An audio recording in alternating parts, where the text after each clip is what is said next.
Hi, everyone, and good day. Welcome to this morning's conference on Political Party Finance Reform Agenda in the Philippines. I am Florine Simon from the Philippine Center for Investigative Journalism, and I am honored to be your program moderator for this conference. This is organized by the Association for Elections and Democracy in Indonesia, or Perludem, BERSIH 2.0 in Malaysia, Legal Network for Truthful Elections in the Philippines, or LENTE, PRADET and Women Caucus in Timor-Leste, the International Institute for Election and Democracy, or International IDEA. Recording in progress. Support from USAID through the Asia-Pacific Regional Support Program for Elections and Political Transitions, or USAID-RESPECT. We have prepared a great lineup of speakers this morning, and we are certain that this will be a productive morning for all, where we aim to achieve the following objectives: disseminate the results of LENTE's research on political party finance that looked at political party finance reform and its urgency in the Philippines. Second, identification and analysis of party finance problems in the Philippines. And third, discuss the party finance reform agenda in the Philippines with stakeholders, scholars, journalists, and civil society. We are also streaming live over at Perludem's YouTube channel and also at the Facebook page and YouTube channel of LENTE Philippines. To officially open this conference, we have with us the Chief of Party of Perludem RESPECT program. Before assuming the chief post, she was a deputy chief of the same program for almost 3 years. RESPECT is a 5-year program supported by USAID aimed at supporting efforts for improved election equity and electoral justice in the Asia-Pacific region. Colleagues, let us welcome Ms. Teresia Joyce for the opening remarks. Over to you, Ms. Joyce. Thank you, Florine. Honorable Attorney Louis Tito Gia, Attorney Aiza Katrina Reyes, Attorney Patricia Miranda, Attorney Prime Bucket, Ms. Carol Ailagan, Florine, friends and colleagues, good morning. On behalf of RESPECT Program, or the Asia Pacific Regional Support for Elections and Political Transitions Program, I first wish to thank the host of this conference, the Legal Network for Truthful Elections, or LENTE, to invite me to give these opening remarks. I am honored to be part of this event because this conference is a multi-stakeholders forum and enormously important to support the credibility of political party financing system in the Philippines. This event is a milestone, a part of a significant stages of a process have been gone through by LENTE and 4 organizations in Southeast Asia region, as mentioned by Florine. They are BERSIH, Perludem, PRADET, and Women Caucus to support the independence and integrity of elections and political processes. With support from RESPECT program, LENTE has been accomplished research on political party finance reform in the Philippines. A research that have objective to analyze and review the design of political party finance and electoral campaign finance laws and regulations in the Philippines. To draft policy recommendation to improve political party finance and electoral campaign finance in the Philippines. We will hear further and in more detail about the research this morning. This research, together with 3 other research from Malaysia, Indonesia, and Timor-Leste, and 1 comparative overview of political finance system in 4 Southeast Asia countries, were compiled and published in a book with title The Political Party Finance in Southeast Asia. We will share the website or the link to download the book in the chat box later on. I may also inform here that after this conference, in the next upcoming weeks, there will be 3 other similar conferences conducted by our partners from Indonesia, Timor-Leste, and Malaysia to present and discuss their research on current political party finance system in its country. I'm delighted to invite you to join these conferences as well. I'm expecting that the discussion happened during these all conferences can lead us in the way forward to the adoption of significant standards for the setting up of transparent systems for political party financing. In commemoration the International Day of Democracy, which falls in 15th of September, tomorrow, the International Day of Democracy this year has taken topic on strengthening democratic resilience in the face of future crises. I hope we can contribute through all of these initiatives to support, to create a healthy democracy, to uphold the rule of law, to protect and respect basic principles of accountability, transparency, and integrity. Thank you, and I wish you all have a fruitful webinar today. Florin, I give back the floor to you. Thank you, Ms. Teresha. So please watch out for, sorry for that.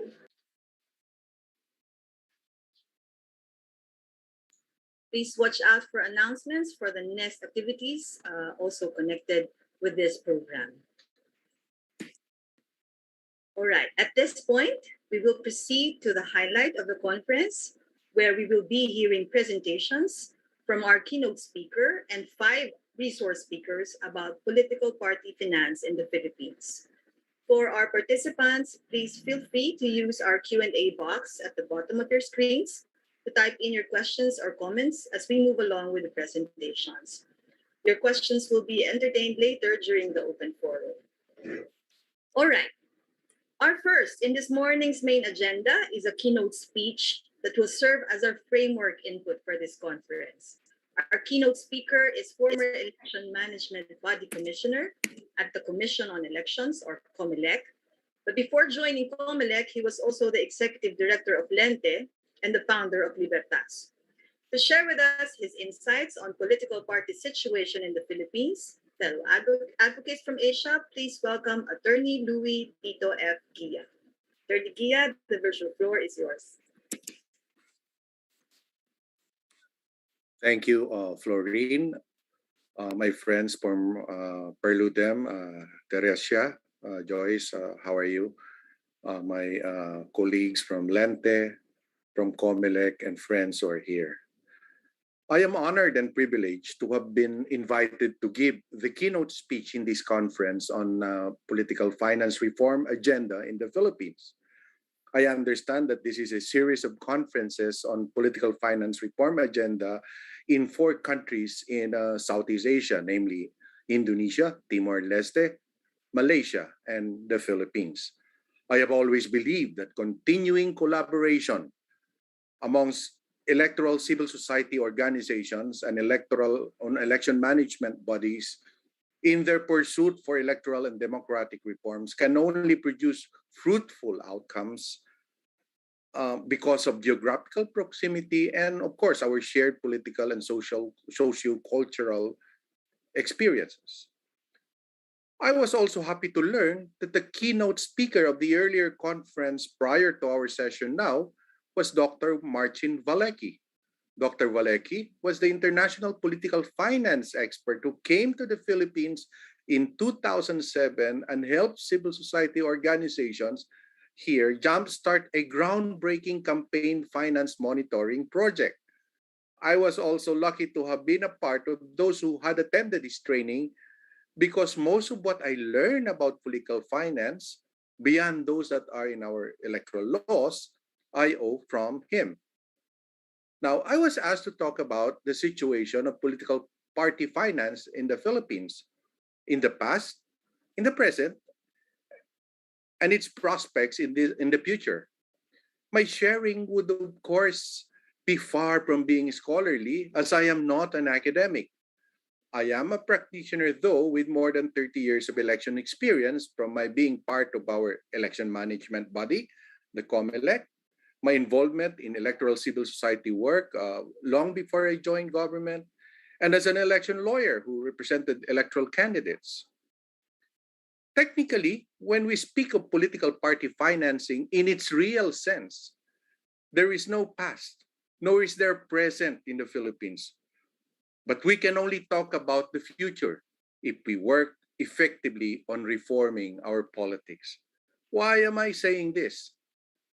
When by political party we mean a public institution that aggregates the needs and aspirations of citizens according to the party's ideology, one that articulates citizens' aspiration to make it become the party platform, one that regularly nurtures leaders and nominates candidates for public office in order to carry into effect the party platform, then I can say that we never had such political parties in the past, nor do we have them at the present. What we know and have always considered as political parties are nothing but social clubs of landed elites and urban oligarchs whose ties revolve around how the benefits of political power are distributed and shared. The dominant political parties are hardly ideological. In fact, even their platforms of government will not allow voters to distinguish them from the others. This accounts for the fact that all throughout our political history, shifting of allegiance and party affiliations are common occurrence. This is because political parties by themselves are hardly a factor for political or electoral success. Strong and popular moneyed politicians who happen to be identified with parties and who are able to raise funds to support the campaign of party members are what attracts politicians to affiliate themselves to political parties or with political parties. These politicians can always join another party or form a new one depending on what they see will benefit them. Their supporters will follow them or join another group. In doing this, the supporters can either change parties or remain in their parties but organize a faction that will ally themselves with politicians who can dispense the political largesse. Under our system of government, that politician is the one who occupies the presidency. Under the so-called multi-party system that the 1987 Constitution has allowed to develop, not much has changed. In fact, massive shifting of party affiliations every time there's a new president has reached a comical proportion. Scholars have cited the plurality first past the post system, the one-year term limit of the president, and the strong control of the president of the budget release process as the main reasons for this behavior among politicians. The current setup allows the president to determine who gets to share the goods. Politicians in the bicameral Congress and those in local governments wouldn't want to be left, of course, and would immediately declare their undying support with the newly elected president while he or she is president until the next one gets into office. We have had different dominant political parties in Congress every presidential term, but you see the same people or people from the same family. They just change their political vest, or I would like to call them costume, every 6 years. By now, it might have been obvious. It might not have been that obvious, but I think I had already shared my thoughts on how political parties source their funds under the current setup, where the value of political parties do not really go beyond being mere tarpaulin labels. The main driver of funds for political parties are politicians who want to be president and the one who will eventually become the president. There is, however, a recognition that regulating the use of money in politics can only significantly impact the society if it were to be combined with reforming our political party system. in a multi-party conference held in Northern Philippines in Clark, Pampanga in 2002, which was attended by Comelec, the election management body here in the Philippines, NGOs that are that work on election or electoral reforms, which conference I was privileged to be a co-organizer. There was a consensus to come out with a law that would develop and capacitate political parties as functioning public institutions with the aim of making our politics more program-oriented rather than focus on individuals and personalities. Out of said conference came the Political Party Development Bill, first introduced in the Senate and the House, the upper house and the lower house of our Congress or our legislature in 2003. The bill hoped to incentivize political party affiliations over independent candidacies by capacitating political parties to organize their network, to undertake political education and indoctrination, to wage effective campaigns, and to nurture leaders. It, of course, includes provisions for public funding patterned after how majority of democracies in the world have their public funding. It also has a provision that will ensure transparent disclosure mechanisms that allow easier regulation and prevent conflicts of interest, and from identifying donations from prohibited sources. It also allows funds of political parties to be audited by the nation's audit agency. Such bill also, or said bill also prohibits shifting party allegiance within certain periods before or after elections. The idea primarily was that, like in many functioning democracies, reforming our system would require the state to invest on its politics. Unfortunately, however, the bill language in the committees where they have been referred to every congressional session. Nothing have been passed and nothing have came out of it. Lastly, one reason that sets back the development of our political party system is our current electoral system design. We have a presidential plurality first past the post system, essentially. That is why at the proper time, we may want to revisit the design we have under our Constitution and consider one that would more likely nurture a more programmatic politics. One such system is the proportional representation system, which better fits a multi-party system that our Constitution prefers.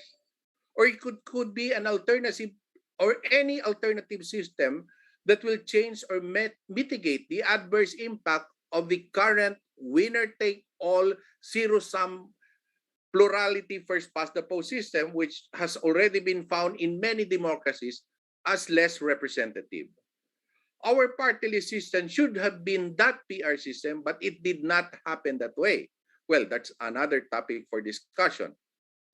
Thus, when we talk about money in politics from the perspective of regulation, we can only talk about campaign finance issues, as there is not much about political party finance or political finance, which is actually a broader concept. Campaign finance is technically limited to the issues relating to electoral campaign and to individual candidates. Of course, there are a few campaign finance regulations relating to political parties, but these are limited to expenditure caps and disclosure requirements, both of which did not really have that much impact in the way our politics is done.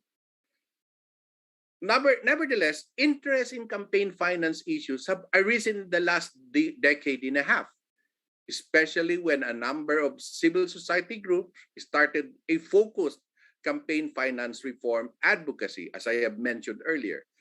The primary focus of the effort was to promote transparency in campaign finance disclosure reports and to increase and develop the regulatory capacity of the Comelec, the election management body, tasked under our constitution to register political parties. The involvement of BG organization like PCIJ, which Plurine is affiliated with, also raised public awareness on the relations between money in politics and good governance, which thus connects campaign finance reform advocacy to anti-corruption work.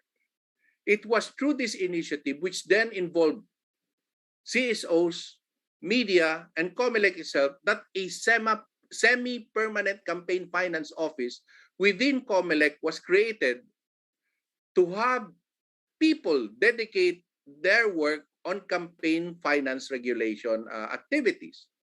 This was not there before. Notwithstanding the fact that we have had our campaign finance regulation laws since the 1960s. So continuing to raise awareness on the importance of money and politics aspect of election, and for us to continue to work for a more transparent reportorial and disclosure regime, even under the current constitutional and legal framework, can go a long way. We can encourage a more robust disclosure regime to allow cross-referencing of data with those that come from other institutions as part of ensuring accountability in government. But we must always put at the back of our mind the necessity of undertaking a more fundamental political reform to make elections really and truly more meaningful to the citizens, especially those who need government most. If we want real meaningful change in the way we do our politics, we cannot just hope and pray for best behavior from our politicians. We have got to revisit the basic structure that allows what we want to change in our politics. So thank you, and I hope we will have a good morning and learning session today. Thank you very much.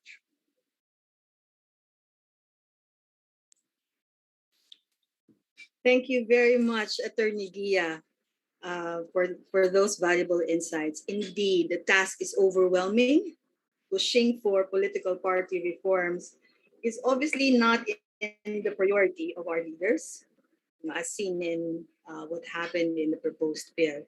But it's a task that we must continue in order to have better and transparent systems, better public institutions, better campaign finance, and better leaders.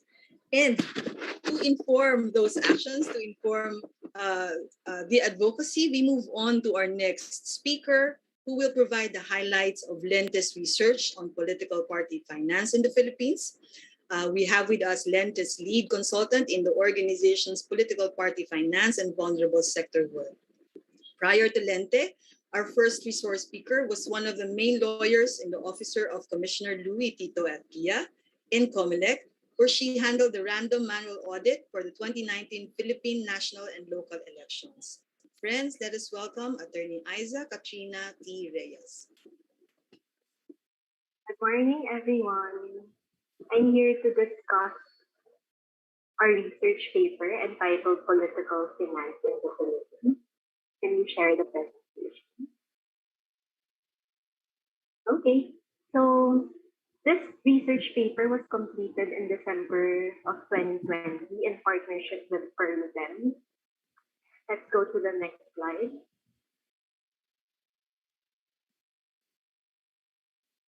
So the objectives of the research was to analyze and review the design, identify problems, and then draft policy recommendations to improve political party finance and electoral campaign finance.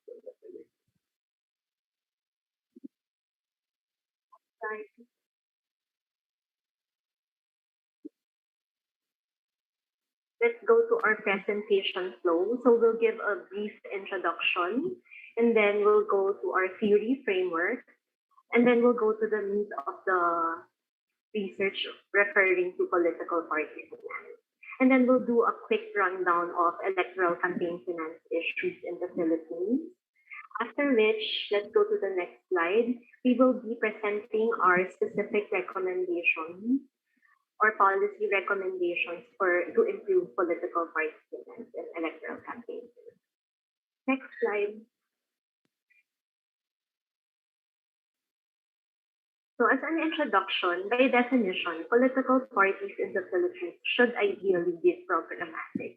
In reality, however, parties in the Philippines have not developed as such and may be characterized as loosely structured electoral parties with personalistic or clientelistic charismatic identities. We will be discussing the political party finance or the money which or focuses on money for party functions outside of the elections and is currently not regulated in the Philippines as mentioned by Commissioner Dia. And then we will be discussing electoral campaign finance with two subjects under it, political party campaign finance, which focuses on money obtained and used by political parties to win voter support at the campaign stage. This is currently regulated in conjunction with the individual candidate's campaign finance because of the personalistic political context in the Philippines. Next slide.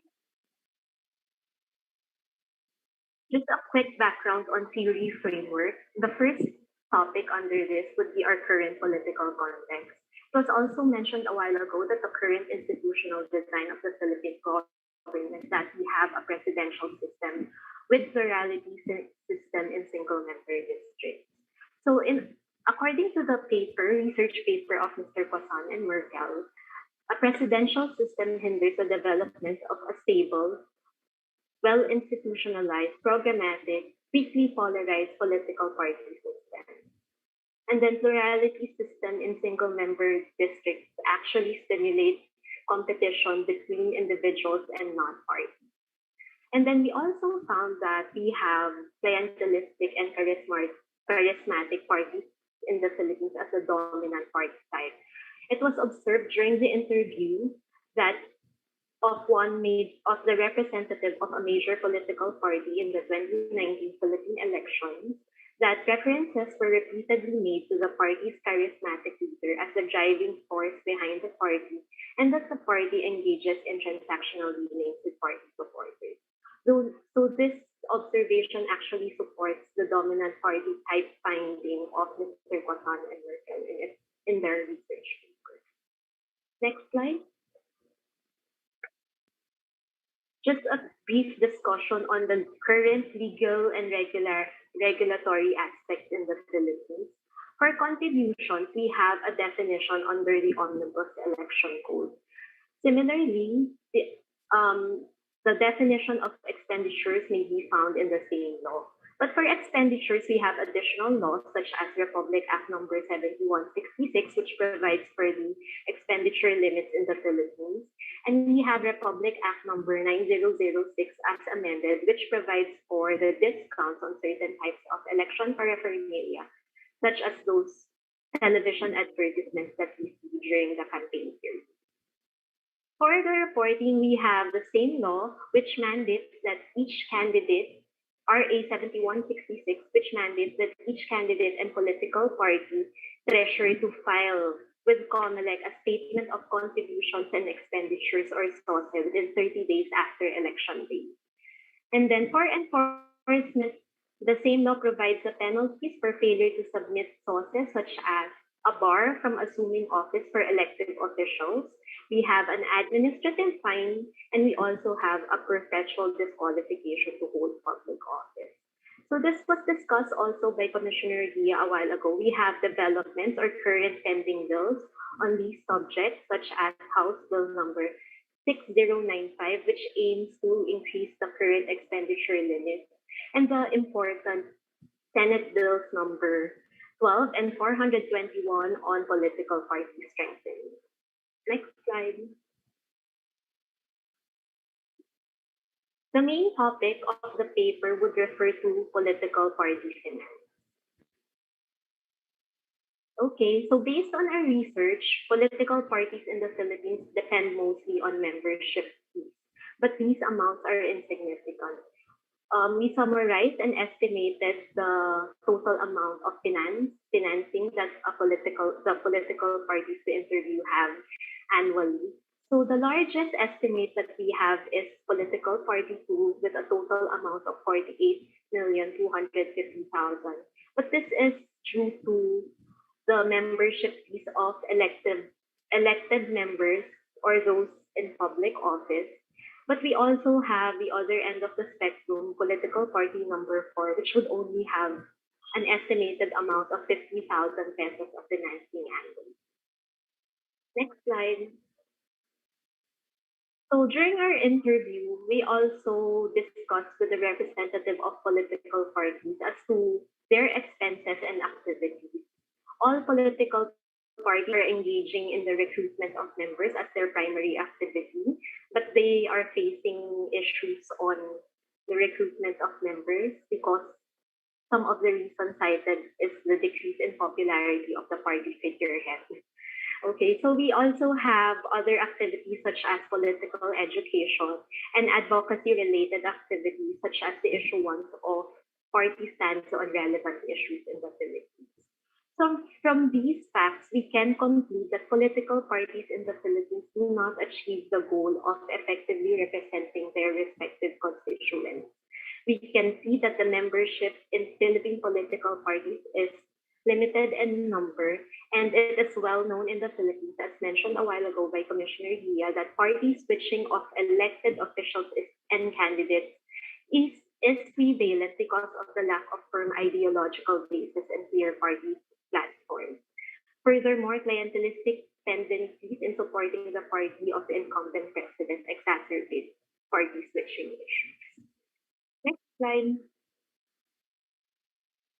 So the question is, how will political parties in the Philippines be able to effectively represent their respective constituents? First, as discussed in the political context, the institutional design of the Philippine government hinders the development of institutionalized programmatic parties.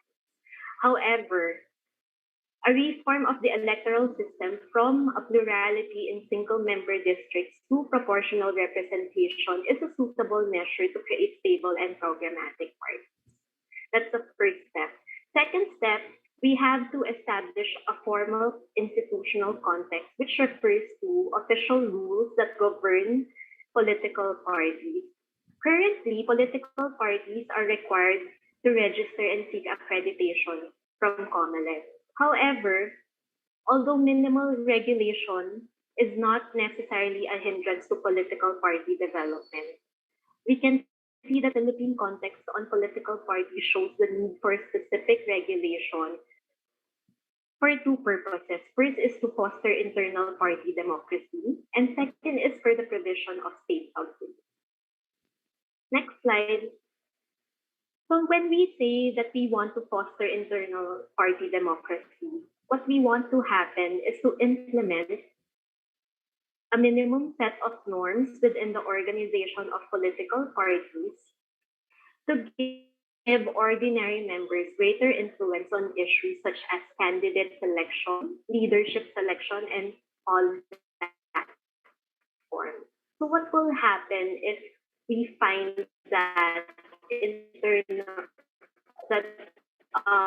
political party is internally not as a party ban jurisprudence, which is similar to a cancellation of registration of political parties under Philippine law. And then for state subsidies, we can provide for criteria such as eligibility criteria, allocation criteria, and matching system. Each criteria has its own advantages and disadvantages. Okay, next slide. So how can we establish a formal institutional context? The first method is through the passage of a statute or law. Second is through an issuance of an administrative regulation. So it is therefore essential that proposals like the Senate bills I mentioned a while ago be considered and deliberated upon at the earliest possible opportunity. Without the passage of law, Comelec may preliminary issue a resolution requiring political parties to submit documents on merit system, nomination, and selection of candidates, and party discipline mechanisms of each party. Okay. However, proposals for the passage of law on political party strengthening, however, have been pending for several congresses without result.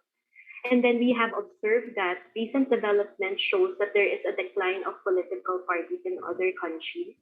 And should political parties remain in the Philippines remain in their current state, it is a relevant question to consider whether the concept of political parties should remain under Philippine laws.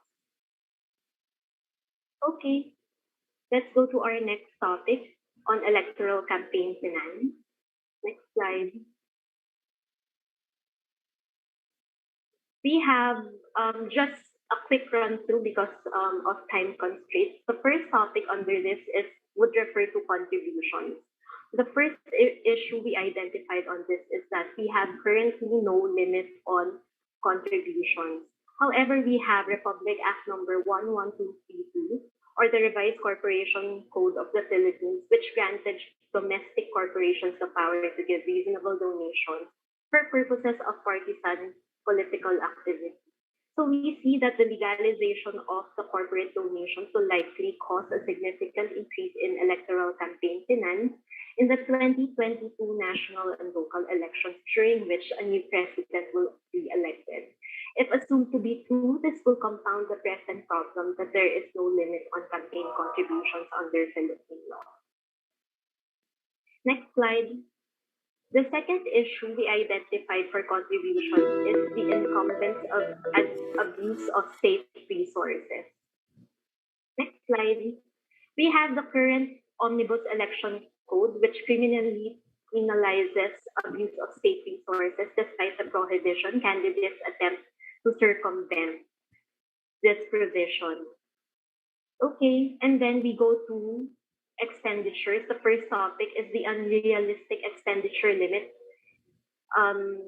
considering the cost of allowable election paraphernalia in the Philippines. So we found here that the present limit of 3 pesos per registered voter in the constituency is unrealistic. Next slide. However, this finding should be considered with the fact that we also found that political parties in the Philippines are not able to utilize the full amount of total expenditure limit allowed to them. So we can see that there is a problem, that the problem which candidates are experiencing with regard to their campaign expenditures is caused by the unrealistic 3 peso expenditure limit, and also that political parties are not able to raise campaign funds to support its nominated candidates. So as we mentioned a while ago, a possible solution would be the provision for public funding or state subsidies for political parties. And for private funding, the expenditure limit may be increased to within a reasonable range. Okay, next slide. We have an issue on a legal loophole resulting to allowance of premature campaigning and pre-campaign expenditure. So for the 2019 national and local elections, this is based on the PCIJ report. 18 senatorial candidates were found to have spent 2.4 billion pesos. So this amount is not added to the total campaign expenditures of candidates for purposes of determining compliance with the expenditure limit. A possible solution would be the corrective legal action that persons who file OCs shall be considered as candidates at the time of the filing thereof, such that they may be held liable for premature campaigning and for purposes of computation of the expenditure limit. Next slide. We have also the issue on unlawful campaign expenditures, such as those engaging in vote buying activities, which is a perennial problem in the Philippines. Under the present law, we have next slide. Under the present law, we have voters who provide for proof of vote buying activity shall also be liable for a vote selling conspiracy. The solution is the amendment of a present law, stating that these voters voters qualified as state witnesses and shall not be liable for vote selling. And then we go to the third topic, reporting and audit. We found that political parties in the Philippines have weak political party control. We go to the previous slide. So we found during our research that the sources from the examination of sources with Comelec, various local chapters of national political parties submitted separate sources instead of one consolidated source. And then also we found that the dominant majority national political party in the 2019 election submitted two different sources. Next slide. Our current law would require the submission of sources within 30 days after the election, but for purposes of increasing transparency, we want the sources to be submitted prior to election day so that voters may be informed of the spending of our candidates and that this information may be considered during the election. And then also another issue is that the current election management body has weak auditing capacity because of manpower issues. And then lastly, we have the enforcement. We found that during the research that the bar against elected party members from assuming office is not strictly enforced in the Philippines. Okay, so let's go to our recommendations. Next slide. Recommendations, next slide.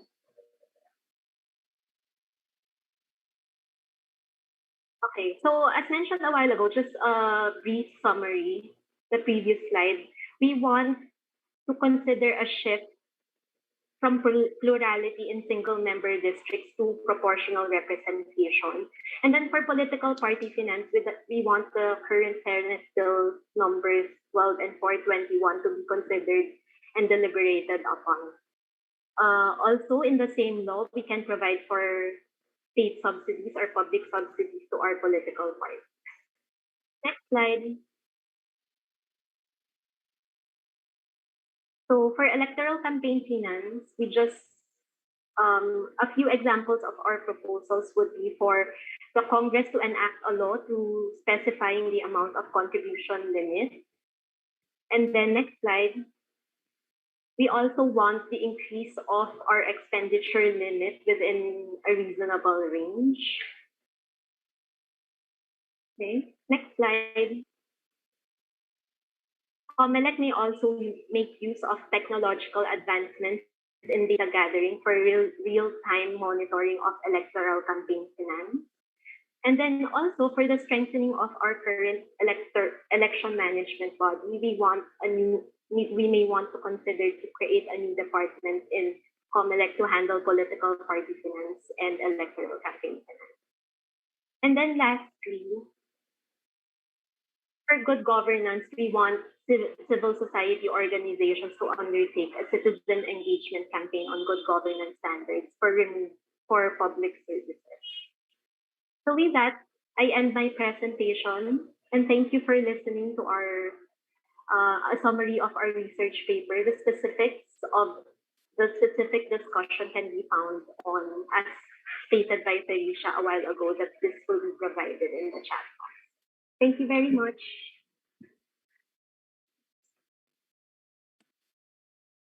Thank you very much, Attorney Reyes. I think a very important finding in the research that you did was that political parties do not achieve the goal of effectively representing their constituents.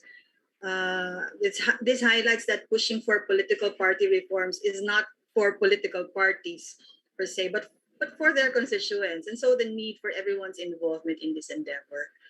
All right, for those interested to get copies of the research results, please get in touch with LENTE and Perludem.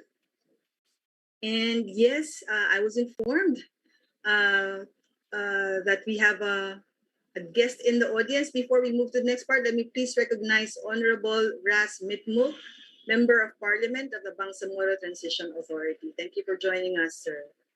And again, for our participants, please feel free to use our Q&A box at the bottom of your screens for your questions. And for documentation purposes, please indicate your name and the organization you represent, as well as the speaker who you wish to answer your question. All right. Our next resource person is one of the 5 members of the Drug Price Advisory Council, a consultative body to the Secretary of Health, created by law to ensure the implementation of Republic Act 9502, or the Universally Accessible, Cheaper, and Quality Medicines Act of 2008. She also provides legal advice on policy creation and implementation, as well as mainstreaming gender and development approaches. Our speaker prepared a recorded message on challenges to and prospect for campaign finance law and policy in the Philippines, but she will also be available later for your questions. So please let us hear from Attorney Patricia Miranda.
All right, I think we're having some technical difficulties. Are we ready with the video?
All right, could you please allow us to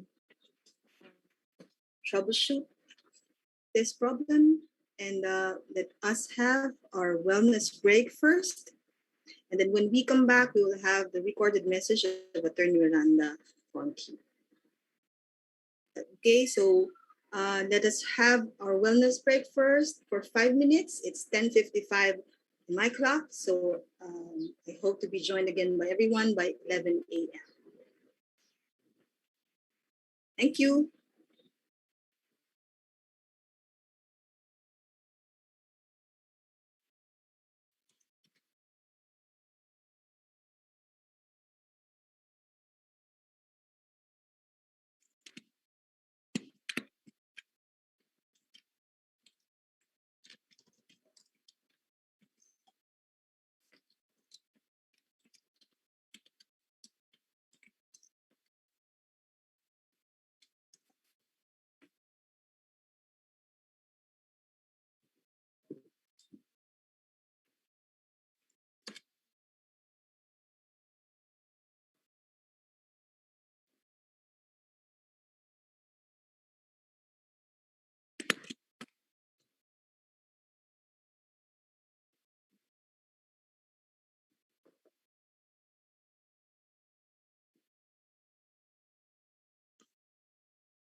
are back. I hope we managed to handle that technical problem. So let me know, please, if we're ready with the video. And I'd like to make clarifications. Our next speaker represents Strengthening Human Rights and Peace Research and Education in ASEAN or Southeast Asia. That's Shape C. All right, so let's see.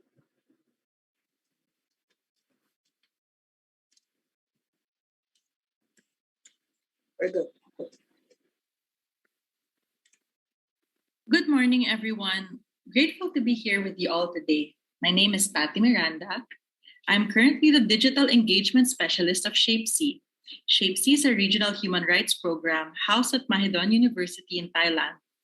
I was also a former legal researcher for the Caucus-Timor Research Center, or DRC, a law institute under the Faculty of Law, University of Indonesia.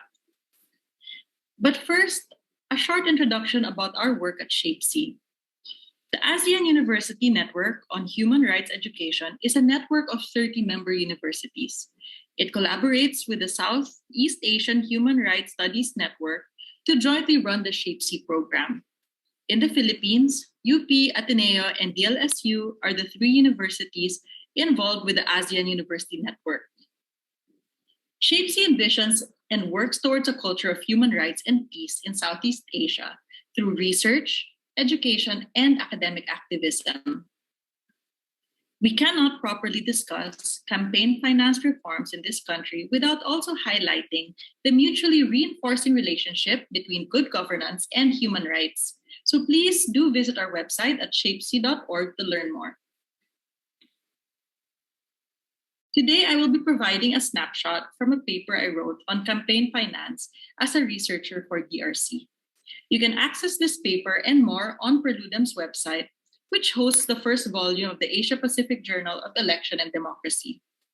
I hope what I share with you all today helps provoke future research and contribute to current debates by surfacing gaps and silences in law and policy that can create exclusion and threaten democratic and participatory systems. In my article, I make the case that issues and voices left out of the reform agenda can be just as important as what is covered. In the Philippines, the centrality of money during elections is a governance problem. Socially excluded, lesser known, or historically underfunded candidates, such as women and persons of diverse SOGI, indigenous peoples, young people, and people with disabilities, and many groups who have had to cope with systemic violence and discrimination, aside from the added barriers of limited access to economic resources and rising campaign costs. Transparency of political party and campaign contributions is rightly seen as essential to protecting the integrity of democratic processes and ensuring that elections are fair, free, and credible. Good governance is about improving government institutions to serve the public better. And this bears stressing participatory decision-making. So, if elections are considered to be democratic choice expressed through the ballot, to quote a 1995 landmark Supreme Court case, then access to campaign finance can potentially increase the participation of qualified and deserving candidates. Of course, a well-financed campaign does not, on its own, always guarantee victory. We know that. But it cannot be ignored that there is ample evidence in the Philippines and elsewhere that access to campaign funding helps scale up the quantity, that is, the amount or number, and the intensity. By that, we mean comprehensiveness or scope of campaign activities, and this enables candidates to convey messages to a bigger voter base. However, if campaign financing is not properly regulated, money or a candidate's proximity to deep pockets opens doors for undue influence to occur, conflicts of interest, or regulatory capture. This erodes public trust. Ensuring equal access to opportunities for public service and the prohibition of political dynasties are constitutionally mandated in the Philippines. But this is accompanied by the limiting provision as may be defined by law, which means further defining and operationalizing these constitutional guarantees have been mainly left to the will and interests of lawmakers. These were just some of the issues discussed during last year's regional workshop on election integrity, organized by Perludem and DRC. Regional and national perspectives on democratic and accountable campaign finance were explored. For example, Ellen Weintraub from the U.S. Federal Election Commission shared how accountability and transparency underpin campaign finance reform efforts. Damaso Magual, representing ANFREL and NAMFREL, shared that more than a fair, accountable, and equitable formula, more focus is also needed on implementation, monitoring compliance, and reporting to appropriate regulatory bodies. Other perspectives spotlighted that although direct technical support and expertise on different country contexts are available, which can be a good source of comparative knowledge, these do not automatically lead to stronger local institutions, nor do they lead necessarily to broader or stronger regional networks around shared issues. Against this backdrop, I used feminist researcher Carol Bacci's What is a Problem Represented to Be, or the WPR approach. I used this to interrogate how equal access to opportunities for public service is defined and represented in Philippine campaign finance law and policy. Focusing on gaps, silences, assumptions, and their effects can open up a range of new questions that other more traditional approaches can omit. I looked at historical and other contextual issues that could form part of deeper conversations around electoral integrity, political participation, and representation, but are yet to be fully explored. These can be new areas for research and study. Analyzing what is on the reform agenda also includes looking at what issues and whose voices are left out. In addition, the WPR approach challenges the conventional and pervasive view that laws address problems. Sometimes, or oftentimes, the law itself is the problem. The Omnibus Election Code, while it has undergone amendments, including the 1987 Constitution on the powers of the Comelec, this law, despite its length and bulk, has remained mostly the same over the past 3 decades. The 1987 Constitution also introduced a party list system to promote inclusion by broadening the representation in the House of Representatives and facilitating access to representation of minority or marginalized groups who may not have access to sufficient funding or political machinery otherwise. However, studies from the Philippine Commission on Women show that the plurality system affects political parties or groups' preference to finance male candidates who, due to social and gender norms, are perceived to have higher probabilities of winning the election compared to women. Cutting across various laws, policies, and regulations is the need to prevent not just actual but also perceived corruption, or the coercive influence of large financial contributions on candidates' positions and their actions if elected to office. Empirical evidence backs this up. For example, Kerubin's research on political dynasties shows that more than half of elected Philippine members of Congress and governors have a relative who has been previously elected into office, and provides additional evidence of state monopoly and capture by powerful and wealthy families who can afford to run these big and expensive campaigns. Also, the Supreme Court in a 2014 case upheld the disqualification of a candidate who spent approximately 575% more than the 4 million pesos that they were authorized to spend. The court wanted to avoid a precedent, and I quote, of unlimited expenditure for political advertising. Another example, this time from PCIJ in the report published a few months ago, it informs us that some candidates in the 2016 election spent as much as 60 to 70% of their net worth prior to the elections. And more recently, during the 2019 midterm elections, again, PCIJ tracked senatorial candidates' spending and found that all the top spenders' expenses exceeded their net worth declared in their SALNs.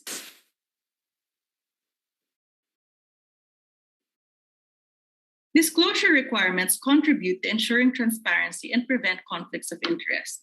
There's a risk that parties and candidates who, once in office, will likely be responsive to the interests of a particular group of donors rather than the wider public interest, especially when donors expect sweetheart deals or political favors, for example, through public procurement, lawmaking, or watering down or even scrapping public health regulations. So this provision should be read alongside recent amendments to the Corporation Code, which enables domestic corporations to give donations in aid of any political party or candidate or for purposes of partisan political activity.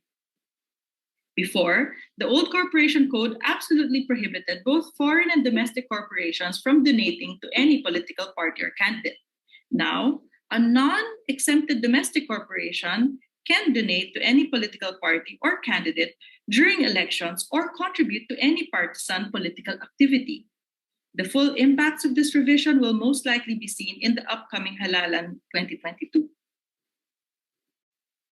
An overlooked area of prohibited sources of campaign contributions impacts public health and good governance.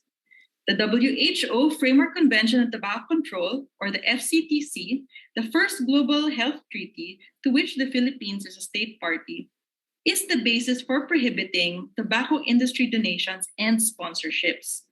This includes banning not just political contributions during campaign periods, but all donations to the government at all times, with no exceptions, to protect the Philippine government from tobacco industry interference. Article 5.3 of the FCTC and additional policy commitments by the Philippine government, so even with the relaxing of the rule on corporate donations in the revised Corporation Code, tobacco corporations cannot be allowed to make campaign contributions, nor could these donations or contributions be accepted by candidates who are holding public office or working for the government. The legal definition of tobacco industry is broad enough to include the CSR arms of tobacco companies, their charitable foundations, industry front groups, and those other groups and bodies representing the commercial and vested interests of the tobacco industry. In the interest of time, I'll focus on the need to build an evidence base around measures that promote participation and include more diverse voices in campaign finance discussions. These are really new avenues for future research. For example, the bills in Congress, a positive step forward, especially the provisions that will enable Comelec to adjust the amount of authorized election expenses every 6 years based on the inflation rate and consumer price indices. However, it's important to also ensure that other proposals, such as dedicated campaign funds for women and marginalized candidates, as proposed by PCW, are included. UN Women also has a wealth of resources and has advocated specific measures to overcome the barriers of gender discrimination in national and local elections, including supporting women's political participation in multiple ways, whether it's through gender quotas and political finance reforms to increase diversity in public office. To conclude, using transformative or feminist methodologies allow us to look at campaign finance issues differently. Amid the COVID-19 pandemic, who are our chosen leaders steering us all this 2022 and beyond to what we hope is safety and dignity? The resulting analysis may prove helpful in outlining avenues for future research, law reform, and policy advocacy efforts.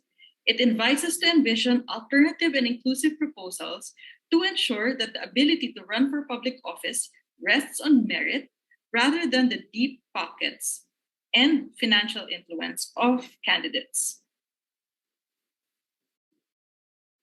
And with that, I end my presentation.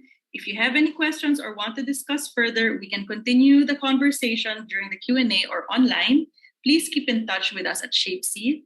And of course, I'd like to acknowledge the photos from Vina Salazar. Thank you so much, V, for loaning the photos, and feedback from Joel Mark Barredo, ShapeC's Program Director. Salamat.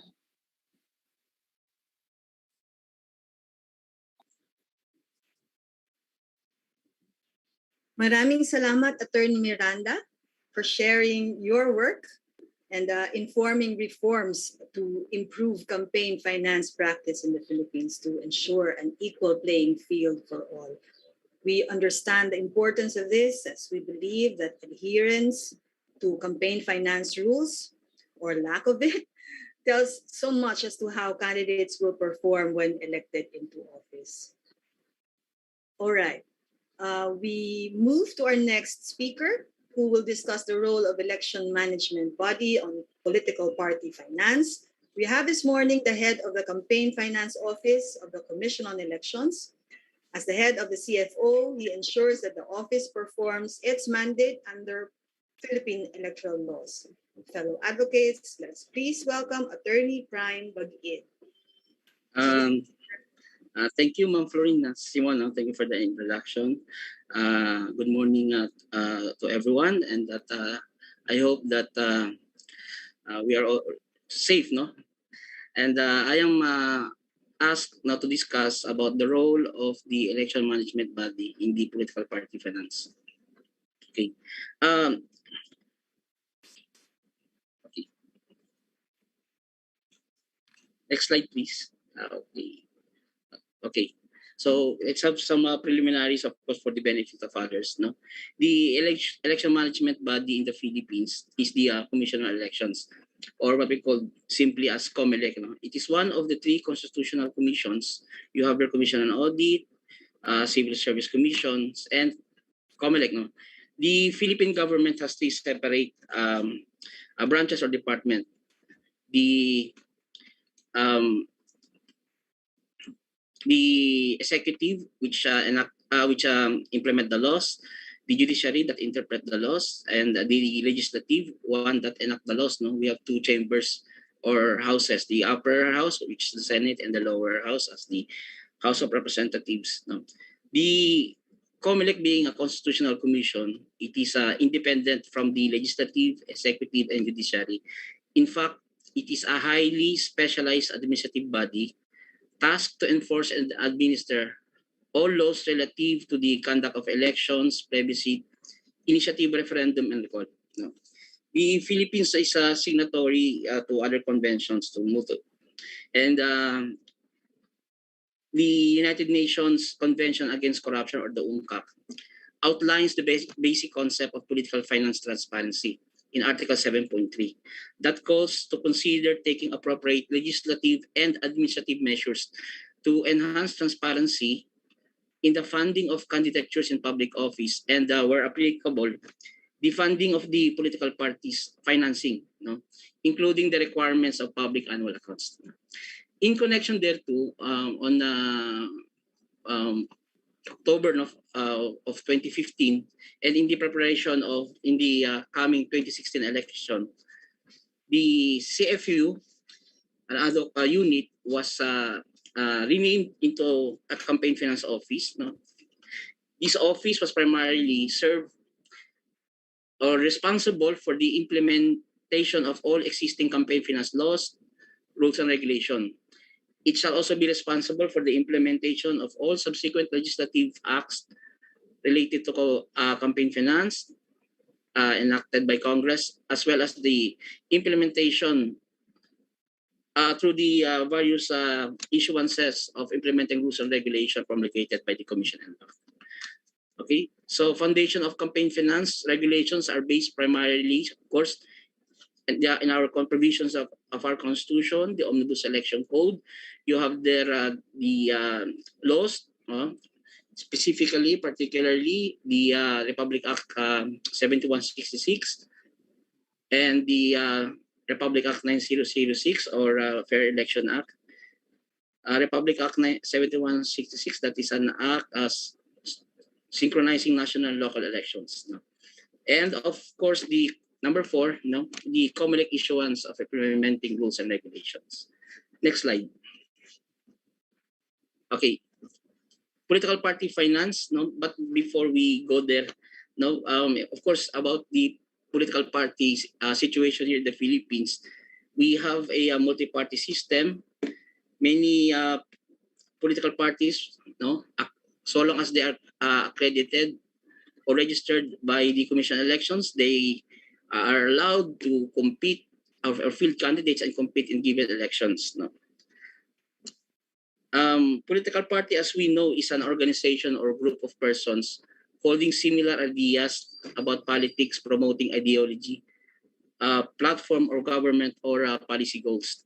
But in actuality, because of this multi-party system, the political parties tend to depend on the personalities of the candidate or the winnability of the candidate rather than on the issues and the political platforms that they have or offering to the people. So instead, so this is a clear sign of weak political party system. No, traditional politicians view political parties as a financial vehicle for them to win the elections. No, so once they got elected, so they would soon, for example, realize that they have a different political party than that of that sitting president. So many of them will switch or turn court political party affiliation to other political party. And of course, they keep on reasoning that so that to ensure that they will have a proper support funding on the projects that they have. So if they have the same political party with the sitting president, they can have easy access to public funds to support their projects.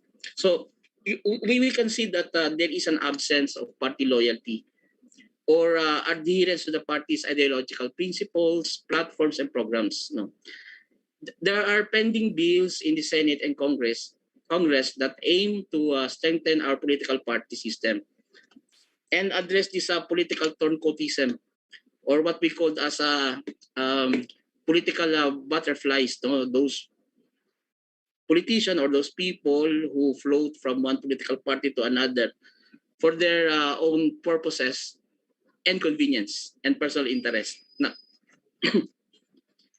Now we cannot divorce the concept of strengthening political party from that of campaign finance regulations, because campaign finance pertains to money, and money is indispensable for the campaign activities of political parties. These two concepts are inseparable. So how the political parties manage or raise campaign funds? So they are raising funds through internal or external. Internal funds may come from the membership fees or from the income or funds generated by the property of the political party. The other one is external funding. External funding may either be public financing, private financing, or mixed financing.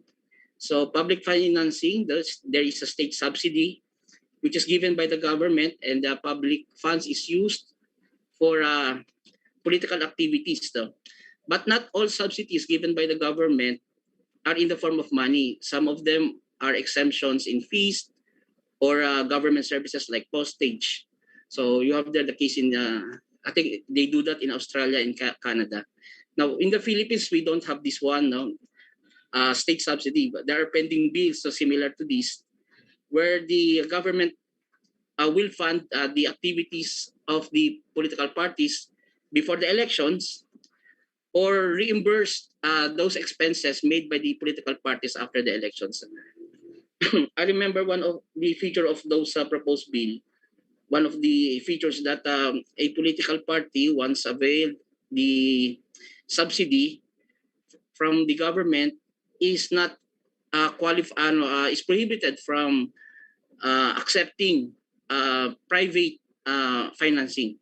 Okay, so the number two, external funding is the private financing. So it is through private contribution to finance political campaigns. These contributions may come either from private individuals or corporations. And number three, there is the mixed financing. It is a combination of private contributions and public money. So we focus on the private financing because this is one that is applicable in the Philippines. So now, who can make contributions? No, under the law, any person can make contributions provided that they are not prohibited by law. So other than that, anonymous contributions are not allowed. Contributor is not allowed to use any other name except his true name. So you don't use proxy name, aliases. No. The true name of the contributor must appear in the record or the receiving political party. No. So except those prohibited by our law, any person can make a contribution, so including corporations. No, before, as already told by the previous speakers, corporations in the Philippines are not allowed to make contribution to partisan political activities. But in 2019, sometime February, it was signed by the incumbent president. The law, Republic Act 11232, allows the domestic corporation to make a reasonable donation for purposes of partisan political activities. Since this is a new law, of course, its application will surely cause an impact in our 2022 national local elections. And there is a need to come up with the rules and regulations to implement this law. Together with the LENTE, we have already drafted the said rules and regulations pertaining to corporate contributions. It is subject for review and approval by the Project Management Office and eventually the Commission and Bank. Okay. So, who are not allowed to make contributions? So, under the Omnibus Election Code, sections 95, no? So, public and private financial institutions. Number 2, operators of public utilities or those in possession of or exploiting any natural resources of the nation, those who hold contract or subcontracts to supply goods and services for the government, and grantees of franchises, incentives, exemptions, allocations, similar privileges, or concession by the government, which includes the government-owned and controlled corporations, those granted loans or other accommodations or for more in the amount of more than 100,000, excuse me, by the government, including GOCCs, within 1 year before the election day, educational institutions that receive grants from public fund in the amount of more than 100,000. You also have there the public employees and officials in the government service, the foreigners and the foreign corporations and the foreign government. So, as already also mentioned, that with respect to contribution, there is no limit. No, a person can contribute as much as he can, as much as he wanted. No, contributions are not subject to donors tax. In case that not all contributions are spent by political parties for its campaign, the unexpended balance shall be subject to income tax. While it is true that there is no limitation on the contribution that the political party may receive, however, with respect to the expenditures campaign, it cannot exceed the cap of or limitation provided by law. Now, in our law, the political parties are allowed only to spend 5 pesos. No, the candidates with political parties are allowed to spend a separate 3 pesos, while candidates or independent candidates are allowed to spend 5 pesos. Now, violation of this, the limit set by law constitutes an overspending and shall be liable for election offense. So, mandatory submission of campaign finance disclosure reports. Campaign finance disclosure is an essential public accountability mechanism to uphold the transparency and accountability in the electoral process. Candidates and electoral parties are required to submit the statement of contribution and expenditures. We simply call it as a SOSE, an acronym SOSE. The SOSE includes the data on the amount of the expenses of the candidate, the amount of the contribution that he received, the name of the contributors, the names of the contractors, so and other relevant data that are necessary for the successful audit of the campaign finance. So, under Republic Act 7166, it is mandatory for political parties to submit their SOSE within 30 days from the date of elections. Now, elected officials whose political parties fail to submit SOSE are not allowed to assume office. So, despite that elected official has submitted his SOSE, but his political party has not yet submitted the SOSE, then he is not allowed to assume office until the political parties made compliance with the provision of the law. There are other sanctions that may be imposed against the erring political parties for violation of campaign finance. It may consist on the imposition of or payment of fines, cancellation of their registration or accreditation, or even imprisonment of the officers of the political parties or the person responsible for the commission of the illegal act. Now, these sanctions are considered the teeth of regulations, which serves as deterrent to violators, and at the same time, it is also indirectly promoting compliance to political parties and candidates. The Comelec is fully aware that if campaign finance laws are strictly implemented, it will level at least the playing field between the candidates from a well-funded political parties and those poor candidates. In our constitution, under Section 26 of Article 2, it is stated there that the state shall guarantee equal access to opportunities for public service.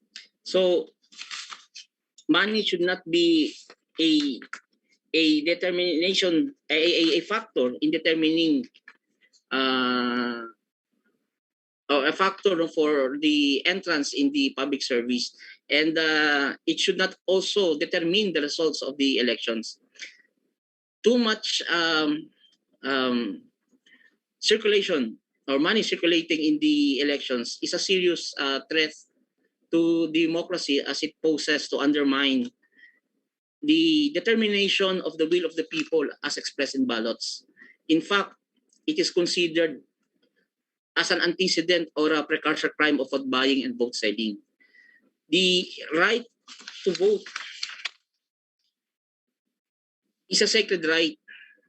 It is outside the commerce of man, and the Commission is determined to remain it as that, beyond the commerce of man. So, let me end my discussion there. Next slide, please. With a quote from a decision in the case of Lascaux versus Comelec. This involves the disqualification of a majority candidate. The Supreme Court upheld the disqualification, among other grounds, for vote buying and vote selling of that candidate. And the Supreme Court has said that the dispute at bar involves more than the majority of the municipality of Maykawayan, Bulacan. It concerns the right of suffrage, which is the bedrock of republicanism. Suffrage is the means by which our people express their sovereign judgment. Its free exercise must be protected, especially against the purchasing power of the peso. So, again, so with that, I end my my discussion on this matter. Thank you very much. So if we have a question regarding my discussion, I'm free to answer them. Thank you. Thank you very much, Attorney Bag-id. PCIJ is a witness to the efforts of the Comelec in improving campaign finance practice in the country, including political party finance rules implementation and monitoring. But as shared by our previous speakers also, a lot has to be done still, right?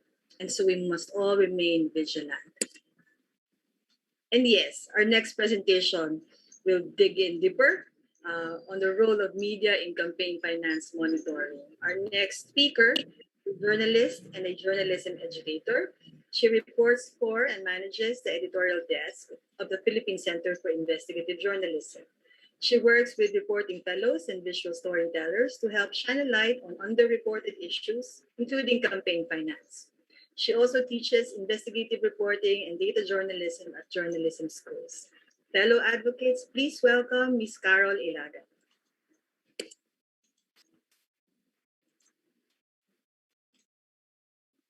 Thank you, Florine. Hi, everyone. Magandang umaga po sa ating lahat.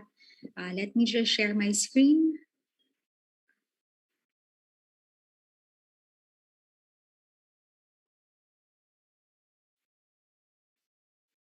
Okay. Kita naman po. Yes. Okay.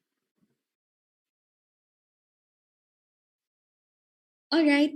Again po, good morning to everyone. I am happy and honored to be part of the panel. So I was asked to talk about the role of media in monitoring campaign finance. So in the next 15 minutes or so, I'll be sharing our experience po from PCIJ in the several elections po that we've reported on the elections and also on campaign finance. We're also part of a community of media organizations and civil society groups that are also monitoring developments in terms of campaign finance reform. So sa dulo po, I will be also sharing some recommendations from these observations. So let me start po. So, okay, campaign finance, of course, as we know, is an important, if not the most important aspect of any electoral exercise because one's capacity to run for office is largely hinged on their access to resources. Raising and spending of money in elections has implications beyond election day. It has links that may predict or define how a candidate or a political party will govern.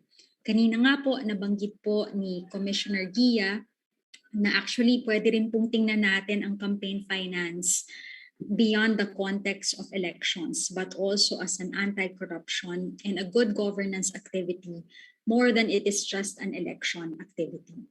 So dito po, we go back to the question, especially in the Philippine context, why candidates use so much of their personal money in order to convince people that they are worthy of the public's trust.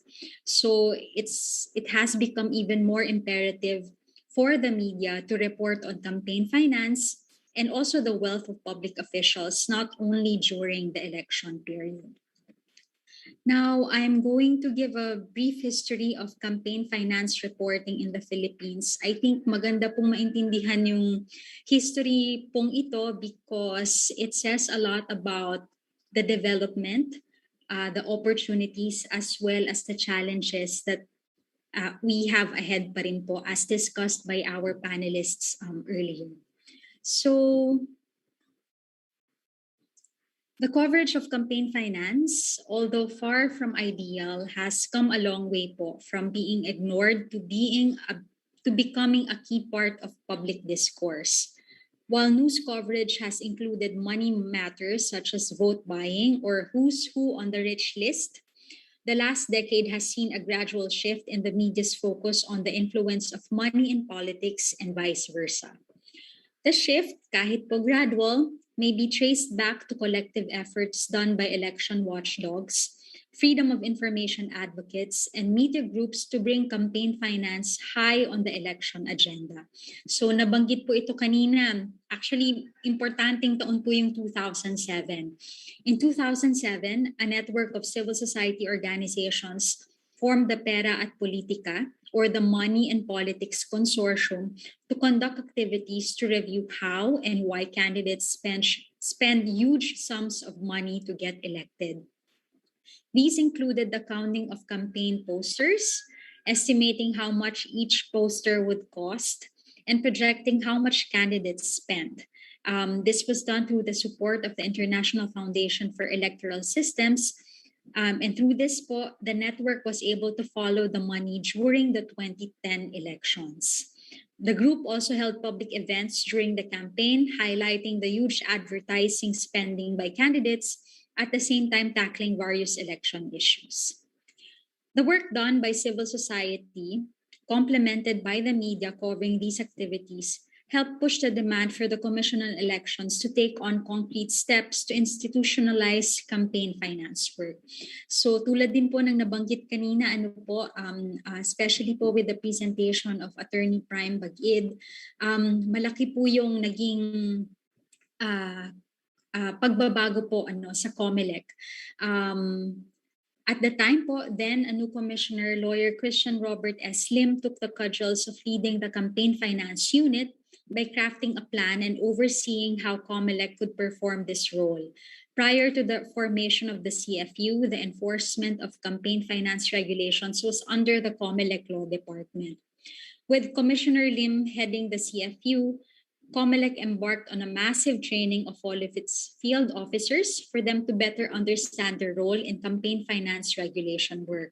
Consultations were also done with political parties on how campaign finance rules can be implemented on ground. And then later po, the CFU would later become the Campaign Finance Office. So punta po tayo now, campaign finance reporting today. As I've mentioned po, we've come a long way, but of course, malaki pa rin po yung room for improvement. In fact, the Center for Media Freedom and Responsibility that does monitoring of campaign finance reporting or election reporting in general, every elections. In their reports po, it showed that campaign finance does not get a lot of coverage in mainstream news.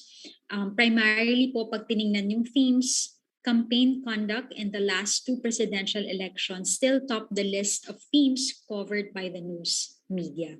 So that's where we are right now. But again, we've come a long way. But again, marami pa pong pwedeng improve in terms of reporting on campaign finance. I'd like to highlight a few points that I think is important to look at, especially for the upcoming May 2022 elections. What is going to be the face of campaign finance during a pandemic? Where will campaign money go, especially now that candidates are limited from doing in-person activities? So these are actually also the same questions that we're trying to figure out po as we prepare for our coverage for the May 2022 elections, because our situation is different from before, where you have candidates na nakakapag-conduct po ng sorties or campaign rallies, physical activities. But the situation is different now. And I saw in one of the questions po earlier that there was a question about the use of social media for campaigning. So that is something that we're also looking into. As mentioned po, there are several avenues in monitoring campaign finance. On the side of the media, we look at the elections as a cycle. Actually, it's not just during, we often hear the word, it's election season, it's election year again, but we'd like to think that this is actually a cycle po, even prior to the campaign period itself. We have a role to look at what happens before, during the campaign period, and of course after elections.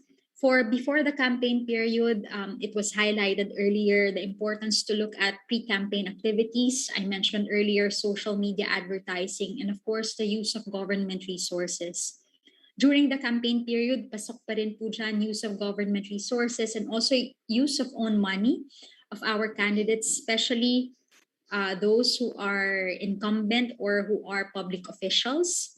And after elections, usually we look at compliance in terms of election rules. We look at donors, overspenders, yung hindi po nagpa-file ng SOSE, the campaign finance report, excess donations, violations, if any, government contracts, as well as appointments.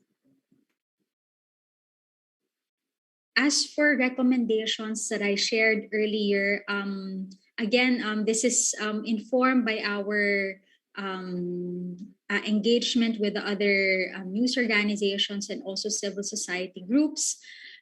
First, of course, improving the coverage of campaign finance will take a village, from newsrooms reassessing its election coverage, candidates and parties being more forthcoming with information, to Congress and Comelec instituting campaign finance reforms, and institutions of accountability taking part.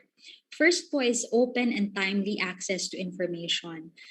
Campaign finance disclosures are submitted 30 days after election day, and depending on when the Comelec CFO is able to compile the records. So the documents may not be publicly available until 2 or 3 months post-elections. So one recommendation, if at all possible, is it may be good to consider the release of sources during the campaign period as opposed to the current timeline. Apart from allowing reporters a peek into the spending and donations of candidates and parties somewhat real time, this practice may also help prevent candidates and parties from massaging their reports to comply with rules. Comelec and election watchdogs should also maybe encourage candidates and parties to provide timely updates about their donors and expenditures. And of course, we've also included here the importance of the SALN. In the Philippines, we have a document called the Statement of Assets, Liabilities, and Net Worth. So basically, this is the asset record of our government officials. Now, this is an important record, so we know whether a particular candidate, if he or she is an incumbent official or has been an official before, has the capacity to use his or her personal money for the campaign. But right now, we are facing difficulties with accessing the SALNs. Of the 5 or 6 repositories, only 2 repositories now in the Philippines are allowing the public to look at SALNs. So I think, again, it's important for the SALNs to be public. And then at the same time, perhaps it's also good to encourage candidates to voluntarily disclose their SALNs. Second, as mentioned also earlier, given the Comelec's history, the establishment of the CFO is already a welcome development. But we were also thinking that it might be good also to have more experts, perhaps such as auditors, certified public accountants, and financial analysts in the CFO's roster. The strict compliance of contractors and media entities in providing receipts and advertising contracts is greatly needed as well. Of course, we know po that the SOSE is self-reporting essentially, so the CFO would have to rely on third-party sources to verify a candidate's declaration. Without complete submission from these entities, particularly the media, which receive bulk of campaign funds for advertising, it would be difficult to conduct an airtight audit. And as mentioned earlier, internet advertising is also not clearly defined yet in the law. So it's a challenge also for us, the media, how to monitor internet advertising. So, and finally, we're also looking at if it's possible for Comelec to engage with other institutions of accountability, like the Bureau of Internal Revenue, the Office of the Ombudsman, and the Commission on Audit, in developing a recording system which could result in a document, a database for anti-corruption work. And as for the media, Newsrooms and news management must see the value of campaign finance beyond the context of elections. So this could come in the form of linking elections with other beats, such as business and finance, accountability, corruption, or local reporting. There's also need to sustain election coverage as it has multiple forward and backward links and is hinged upon other issues such as procurement, business, and the participation of marginalized sectors. And finally, babalikan ko po yung nangyari noong 2007, what happened in 2007, which was an important year for campaign finance in the Philippines, forging and sustainable collaboration between and among elections watchdog and the news media. The Philippine experience in monitoring campaign finance, as I've mentioned, took a significant shift when election watchdogs and the news media made it high on their respective agendas. The Money and Politics Consortium, for instance, was regarded as a key source of campaign finance information during the campaigns at the time. So I believe that was 2010 and 2013. But this was made possible through the support of aid agencies. The work of individual election watchdogs continued beyond the life of the consortium, but efforts to sustain such collaboration might be worth revisiting. So that's all for me. Thank you everyone for listening. I'd be happy to discuss further later po sa ating open forum. Maraming salamat po. Thank you very much, Ms. Ilagan. Indeed, it will take a village, right? And the village will definitely include the electorate's participation in monitoring compliance to campaign finance rules. We see a lot of challenges and we see the need to have everybody's participation, to have everybody on board. All right, so we've been talking about political party finance, and as such, it is also important to hear from the side of political parties.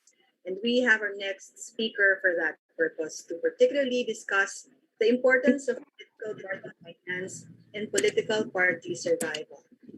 Our next speaker graduated from the University of the Philippines with degrees in philosophy, cum laude, and law.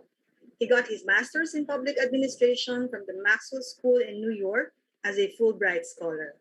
After placing 8th in the 2009 bar examinations, he joined government service under the late President Noynoy Aquino as director and later undersecretary at the Presidential Management Staff. At present, he is the chief of staff to third-term Senator and Partido Liberal President Francis Pangilinan. He is also a part-time lecturer at the UP College of Law and co-founder of Iwala, I hope I got that right, a digital solutions startup. Friends, let me turn over the virtual floor to Attorney Third Bagro. Thank you very much, Florine, for that introduction, and thank you for the organizers and the supporters of this conference. Let me just share my screen. All right, are you able? Yeah, okay. I hope you're able to see my screen.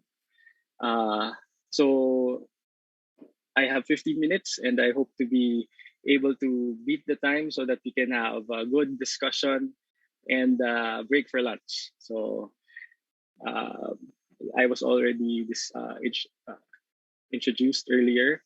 Let me just share a quick note that I joined the Liberal Party first as a youth volunteer in 2012. And in the course of several years, I've been involved in different aspects of the party organization and now as chief of staff to the party president. So the question. There's a dialogue box. Dialogue box. Okay. It says audience window. Let me just.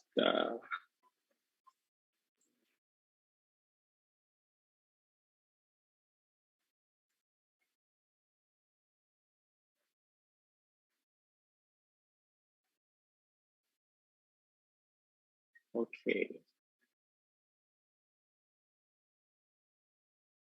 Is that better?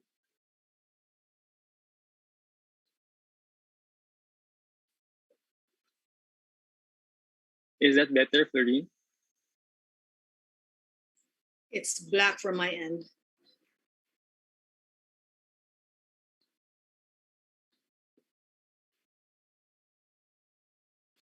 Is it there? There you go. Thank you. All right. Okay. All right. So I was tasked to say what the role is or the importance is of political party finance to the survival of political parties. But in the Philippines, actually, it's not a question of survival, but it's whether whether we like it or not. Political parties are here to stay, precisely because the Constitution provides for it or mentions it 6 times, and all our laws on elections and electoral processes really look at political parties as the main avenues for launch pads, if you may, for political actors. So it's not a question of whether they will survive, but like many of us feel in 2020 and 2021, will political parties continue to languish, or will they survive? And more so, will they thrive? Academicians are correct in saying that political parties are so far characterized by being clientelistic or centered on the charismatic personalities. In the Philippines, political parties really don't have grassroots basis, and political dynasties are very much still part of or a major part of the equation, whether at the local level or at the national level. In fact, the Philippine Constitution passed in 1987 precisely discussed this problem of political dynasties and mandated that they be prohibited by law. But since 1987, Congress has failed to pass an anti-political dynasty law.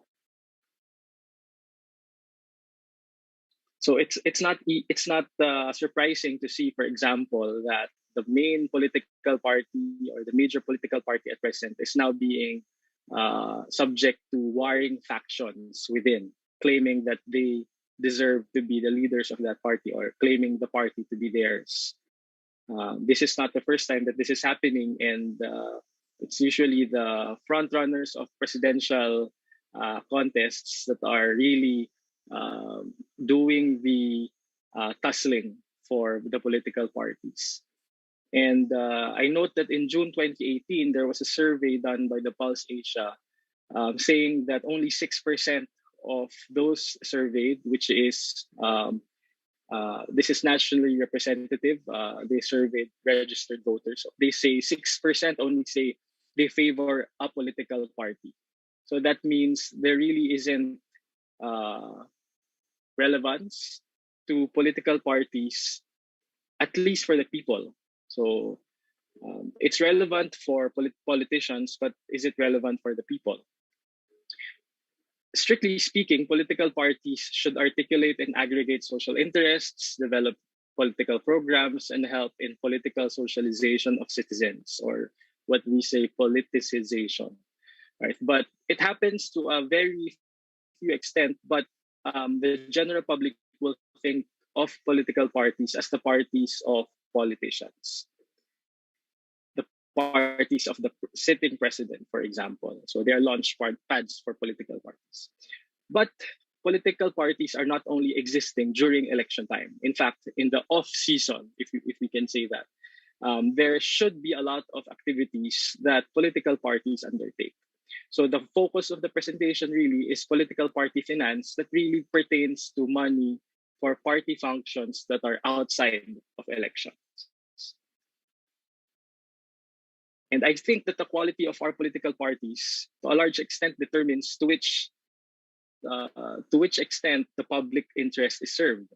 So what does an effective political party do? I put them in 3 buckets. A political party or an effective political party must set a clear vision. It must be always on persuading people, whether internally or externally. It must also set up effective decision making. So a political party must set its program of government. What does it? How does it assess the country? What are its diagnoses? What is the prognosis? What are its values and principles that is differentiated? It should be constantly persuading its membership to stay, to pay party dues. It must persuade volunteers to help them and persuade and voters, as possible voters, to support it. Also, a political party must be able to decide as an organization and not break apart. And on another level, a political party must train its leaders for top quality decision making, because that's the only way that they can, if and when they are elected into office, push for the party program. But these things need particular activities to be done, right? So in setting up a vision, there should be research, there should be polling, monitoring and analysis, monitoring and evaluation, data analysis. For persuasion, you have to train and educate your members, your volunteers, in data management, communications, strategic communications and operational communications, digital communications. For decision making, you have to have conflict management courses, negotiation, and advanced leadership education, to name just a few, right? So if we're thinking of a political party that is effective, that will pursue the interest of the public, then an effective political party must do and just three of them. So, for example, if you do polling and if you subscribe to a reputable firm, you will be charged a 2-day training for 1,000 people. That would cost you around $40,000 US. And if you want to enroll your leaders or 10 students to an executive education program, that would cost you $30,000 US, and only for 10 students. And this is just for three items. So you can just imagine the pressure for political parties for those political parties that want to be effective. There is such a huge pressure to deliver on what they need to do or what is expected from them and what they are getting. So now who is actually footing the bill for this?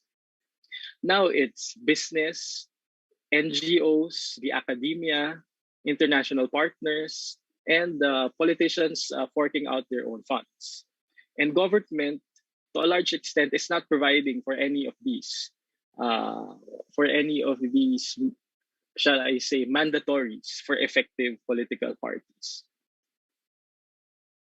So there are upsides to this, right? So if government is not funding these items of cost, then the scarce resources of government are spent for social services, which for a developing country like the Philippines would be logical, right? It's also good because political parties are forced to invent, forced to be resourceful. Their entrepreneurship is promoted, right?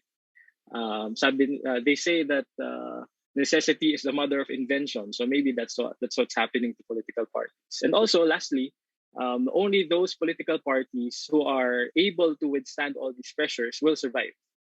But there are also downsides to the status quo. Of course, it is not transparent, right? So we don't know the conflicts of interest that may arise for businesses providing funds for political party finance outside of elections, because these are not regulated, as was pointed out in the study. We don't also know the favors or the sweetheart deals that may come out after when they're elected, whether they will be favored in terms of programs or even appointments to government positions. Another downside is the possibility of capturing the agenda of government because of these invisible strings attached. This also perpetuates the charismatic leader or the oversized influence of charismatic leaders who are popular. And if they are popular or perceived as popular, then money or funding can be the next step if you have a popular candidate. And also it perpetuates political dynasties because over the course of the years, these oligarchs and political dynasts have accumulated power, influence, and money that they're able to dole out to our population, basically who is a very poor population, right? It also promotes short-term thinking. So politicians and political parties just think of the next election in terms of really their mandate of thinking about what is good for the next generations.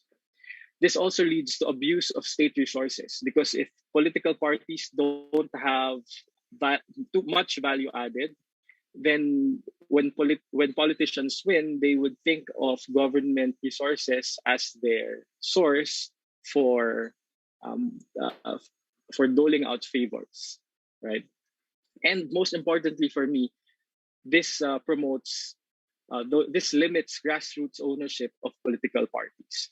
And this is, I say this because number one, in the Philippines, crowdfundings or making small-time donations for political parties, or at least during election period, is very, it's difficult to do. You will have to have a notarized document to show that you have donated to a particular candidate, even for just a small amount. And that would be unheard of for someone who is working on a 9-to-5 job, for even to imagine to do. Another one is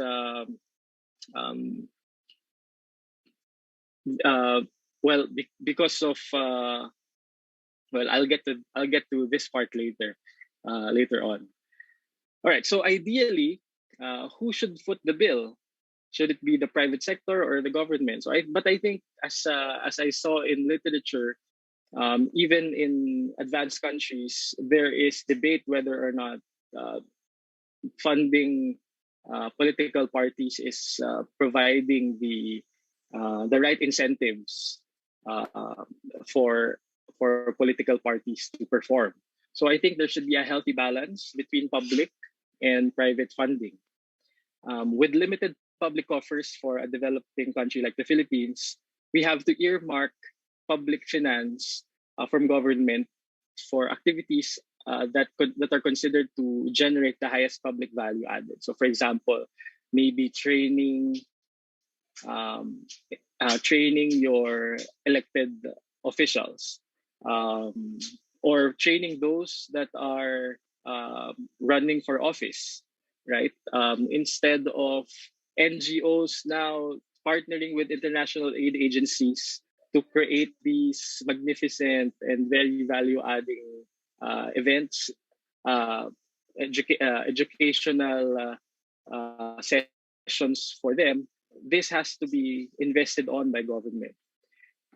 Such funding should also be linked to equity conditions. So maybe gender conditions, or even turncoatism.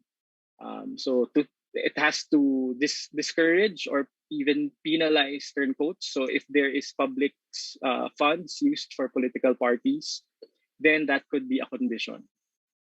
So political party funding should also promote multiple parties and not favor a few. It also has to be transparently allocated, and should be outcomes based. So there has to be some level of commitment on political parties on what they would want to do with the public funds allocated to them.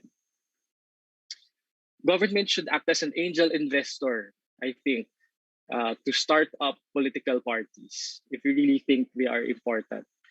But it should not be used by political parties to be overly reliant on public funds. So there has to be incentives for put in place for the private sector to be able to crowdsource. So with the advent of digital technology, we can see that in digital payments, it has become more of a norm rather than the exception, and it should be that should be taken advantage of by political parties. There has to be simpler ways of reporting and donating from small donors, and this will promote grassroots ownership of political parties. Also in the Philippines, I note that the lowest level of political representation in the villages or barangay, and also in the youth councils, they are technically or legally by law not allowed to participate in partisan activities. I think this cuts off the connection between the grassroots and the political party. So I think that should also change. And some few thoughts: our political parties determine the extent and pace of our country's development. So our political leaders at the national level, they control the pace of the spending for 20% of our GDP. So that's 20% of the whole GDP is really controlled by elected leaders. And that this is why I say our political parties, as the jumping off point of these political leaders, they determine the extent and pace of our development as a country. So if you really want to save democracy, I think one of the first order of business would be to level up political parties. And with the help of the public sector and the private sector, both pitching in at the local and national levels, I think we can make political parties not languish, but thrive. Thank you very much.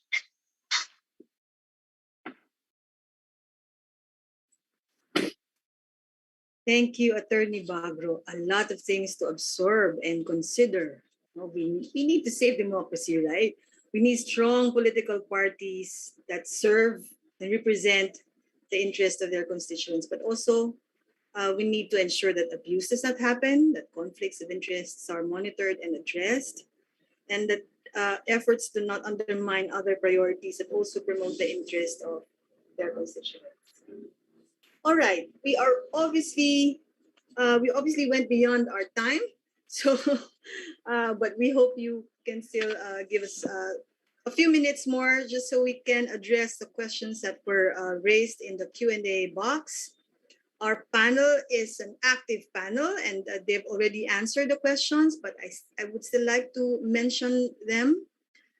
There's a question from Dika Dika. The use of online political campaigning is growing.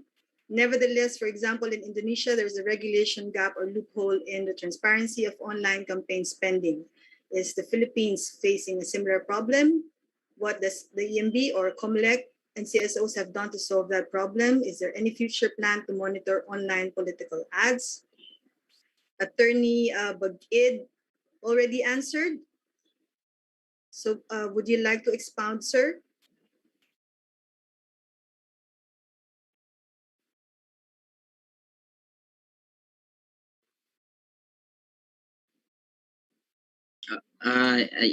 Yes, Ma'am Florin, okay.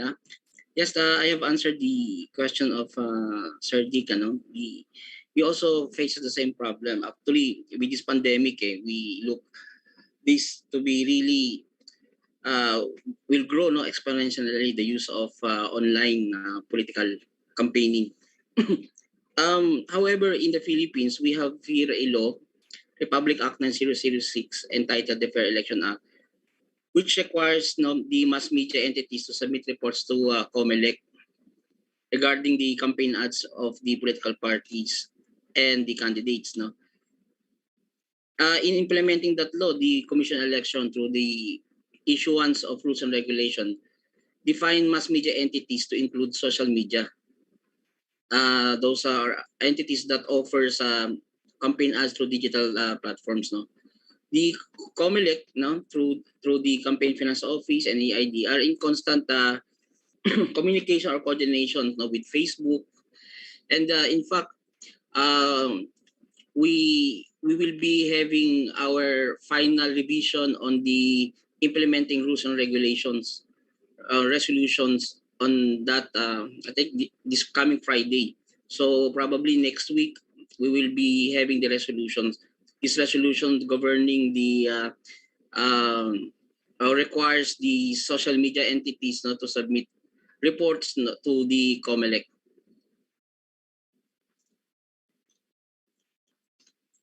All right. Thank you, Attorney Bagid. We will definitely watch out for that resolution. Attorney Reyes also answered for Lente. They have a reform track relating to disinformation. The work is focused on strategies to ensure accurate disclosure of identities. They hope to be able to use this information to be able to monitor online political ads better. Will any member of the panel would like to add to those answers?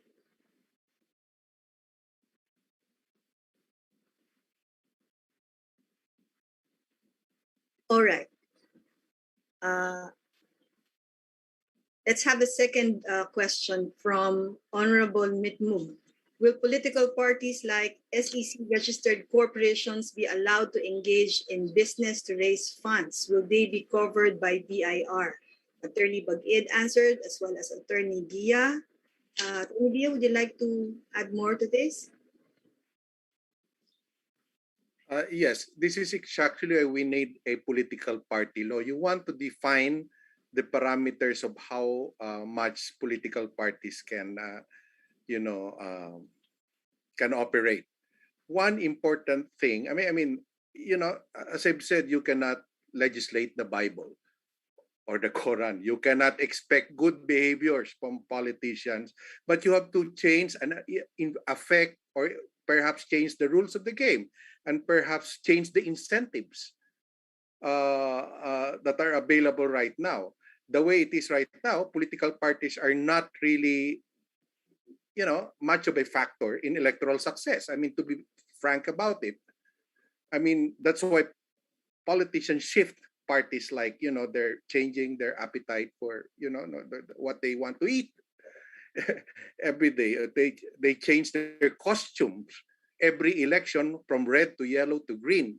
And that's easy to do because there's not much to becoming or to being identified with political parties except the personalities that are involved. And the main reason for that is that parties are not able to generate the needed resources for political success, and to strengthening therefore the capacity of the parties to perhaps generate the resources to aid their members, apart from, of course, developing and indoctrinating their members on the party ideology, is one thing that can keep members within a party and operate within the ideologies of the of political parties. I think that's that's very commonsensical enough, and that would include fundraising. Other countries allow parties to rent out, to buy buildings, rent out spaces in their buildings, maybe to sell some, gadgets or some maybe paraphernalia to raise funds. But these are regulated by a very strongly capacitated political party commission, or in our case, that's the election commission. No, but we just don't have that. There's a huge policy gap in the way we do things. But Congress have failed to act on this. Perhaps they're, satisfied with what they have right now because they benefit from what we have right now. There is also a need to invest on good politics. And we have always seen politics as an evil. We don't see the value of politics in maintaining democracy. And that's why we look at investing on good politics as a not in a favorable light. But we have to change that view.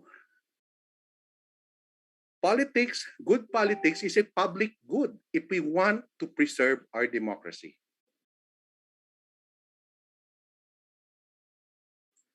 Thank you, Attorney Gia. Attorney Bago, you were nodding. Would you want to weigh in on this? Yeah, I agree with Attorney Louie, and I think those are inspired thoughts. If we, as I said, there's no escaping politics, right? It really affects everything that we do on a daily basis. So if we are not able to invest in what Attorney Louie calls good politics, then someone else will do. Someone else will come and get that space for us. And I'd also like to maybe problematize one of his thoughts about the Congress not being able to pass political party reform bills. And I think he's absolutely correct that because the status quo is being served by the current regime. For example, as I said, the political dynasty law, even with an express constitutional mandate, has yet to pass Congress. And the Dean Ron Mendoza of the Ateneo School of Government and his peers and his colleagues actually already found out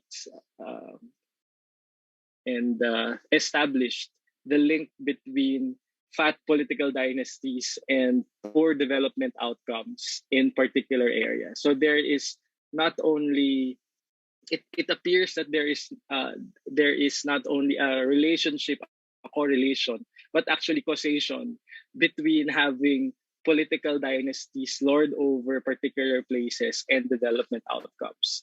So why is that happening? Because, well, Congress and many of the levels of our government are still occupied by members of such families. So that would be that's a hard not to crack, because the Constitution actually says Congress should do something, but they're not. So it's a subject of it should be a subject of a very colorful discussion. Yeah, thank you, Attorney Bago. And I think this is where people's participation will be very important, right? If we are able to muster the support of the public towards policy change, and I guess that's only when our leaders in Congress will see the significance of these reforms. Our third is not exactly a question, but more like a comment. I am for a stronger and proactive Comelec. This is from Arjan Aguirre, sorry.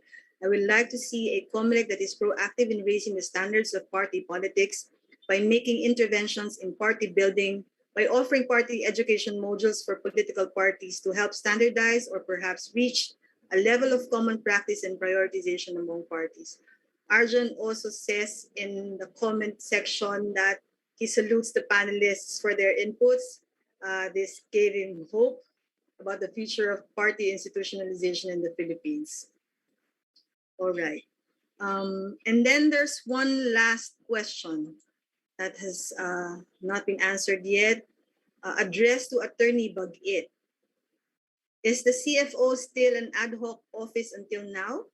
And are there any recent prosecutions for overspending?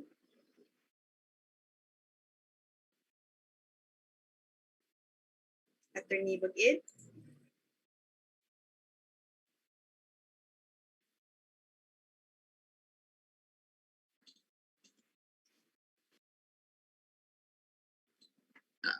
Sorry, Colin, I was not able. Okay. What was the question again, please? The question was, is the CFO, Campaign Finance Office, is it still an ad hoc office until now? And are there any recent prosecutions for overspending? Yeah, except me, who is a regular employee, all of my staff are job orders. Actually, my item is in the Region 9, so there really no plantilla position in the campaign finance office. With respect to the prosecution, we have lawyers hired by the commission, contract of service. We prosecute the offender. Both in the preliminary investigations, we file cases there, and if there is a finding of a probable cause and there is an information and filed before the court, we also prosecute, or at least go to the court not to be the witness.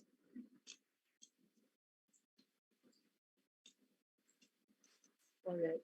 Thank you very much, Attorney Pag-ib. Okay. Okay, so we have no more questions in the Q&A box. But I suppose you have a lot of questions in mind, but yeah, we went. Florine? Oh, Attorney Gia, yes, sorry. Let me just add, no, I think all is not lost. I think if we generate enough demand from the voting public, from which, of course, the politicians owe their mandate, there is a chance to actually, should I say, create a demand, as I thought we did in 2002, when we organized a conference attended by all political parties, opposition, as well as administration at that time. And the consensus was really to make campaign or political party financing more transparent, and to legislate a law that would, make sure that, political parties are able to function as they should. So basically, this is a consensus among politicians. Well, I think the environment then was more, should I say, conducive, but this is something that we can work for. And getting a consent, imagine everyone agreed. I mean, there was no exception at that time. So we thought that the law will be passed, or the bill will be passed, but it didn't happen. There was an event that happened then, and we can discuss that later. But what I'm saying is, if we can have that kind of initiative again, meaning the civil society, and drive the demand for better politics, and I'm sure the politicians will heed, and that is something that we should be doing. And even the creation of the campaign finance office in Comelec was driven by the initiatives that we had. Carol, if you remember that. It was an output from our analysis of the situation that we need better disclosure, a strong capacity of Comelec, stronger capacity of Comelec. That was the result of our monitoring, and it was given. And surprisingly, Comelec was even willing to deputize the coalition. Isn't that right, Carol? To do it, and we said no. Yes, that's sir, beyond what civil. Yes, that's what civil society cannot do anymore. We have to maintain some distance, and that's why we developed a concept paper that created the campaign finance office. And we were lucky to have Commissioner Lim, as mentioned by Carol, who was so passionate in seeing this through. So that is what happened. The focus on political finance, or on money and politics, was driven by initiative from the civil society. If we can only have the same initiative right now, Carol would call it Perat Politica 2.0, probably that is something that we can still do. But, even the institutionalization of the campaign finance office is contained in the political party bill pending in Congress.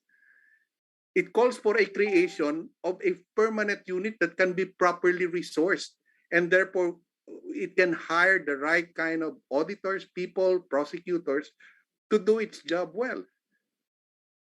So this has been a long, there is a long history on civil society advocacy on campaign finance or political finance reform.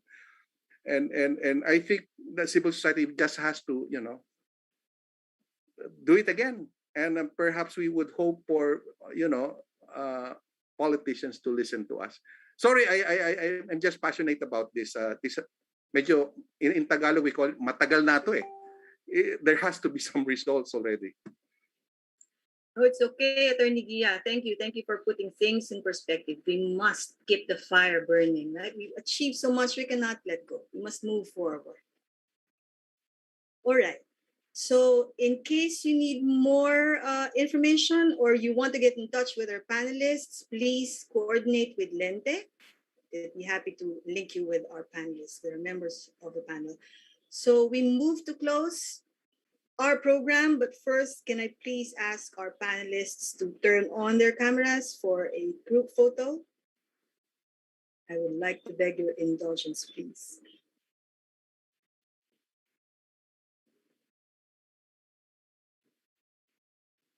All right, so is Janica helping us here? Yes, yes, Miss Fleury. Okay. On the count of 3, smile, and then we'll take the picture. 1, 2, 3, smile. It's okay now. Thank you. So to formally close our conference this morning, afternoon already, our next speaker is LENTE's Executive Director. She also served as one of ANFREL's electoral analysts in the 2019 Sri Lankan parliamentary elections.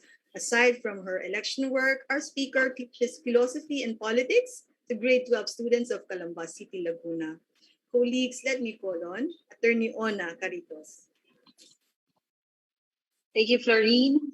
Thank you to all our speakers, our resource persons, for all the wonderful presentations this morning and afternoon. It's already afternoon. Thank you to all our participants who stayed with us until this hour. I know we went to overtime, but it's hard to leave the conference with all these interesting presentations coming from our resource persons.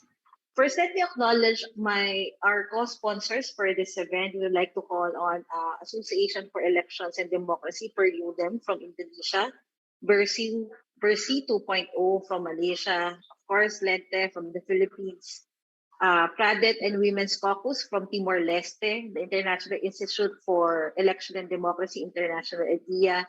We'd like to thank our sponsors, USAID, through the Asia-Pacific Regional Support Program for Election and Political Transitions, or USAID-RESPECT.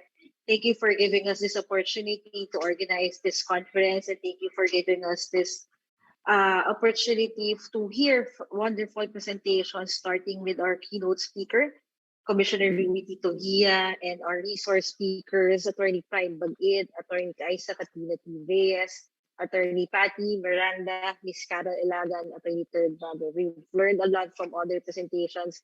And one takeaway that I will get from this morning is that we have there are so many things to do, and we need to focus on those things, and we need to prioritize which reforms we want to zero in, so that the Pera and Politica, which Carol shared to us earlier, would happen or would materialize. So, and I would like to also acknowledge the excellent moderation of our moderator this morning, Ms. Pauline Simon. Thank you for adjusting to all our technical difficulties this morning and this afternoon. Thank you to our co-organizers, Joyce and Heroic, for being with us this morning and for continuously being patient with all of our questions leading to this conference. And thank to all our participants, especially MP Ras Mitmug from the Bangsamoro Transition Authority, for being with us this afternoon. And this is the start of a series of events about political party, about different electoral topics. And on September 24, Perludem will be having their own event. On September 28, Timor-Leste will be holding their own. And October 1, BERSIH 2.0 Malaysia will be having their own conference like this. So let's watch out for all those conferences to learn more, not only about the Philippines electoral situation, but from our neighboring countries as well. So again, magandang umaga po sa ating lahat. Good morning to everyone, and let us all stay safe and healthy. Thank you very much. Thank you very much, Attorney Caritos. So this is where it ends. For now, we have a lot to do, right? Thank you again to all our speakers, guests, participants, and others present in the conference. And of course, thank you and congratulations to the Asia Pacific Regional Support Program for Election and Political Transitions, or USAID-RESPECT. Thank you, everyone. See you all in some other platforms.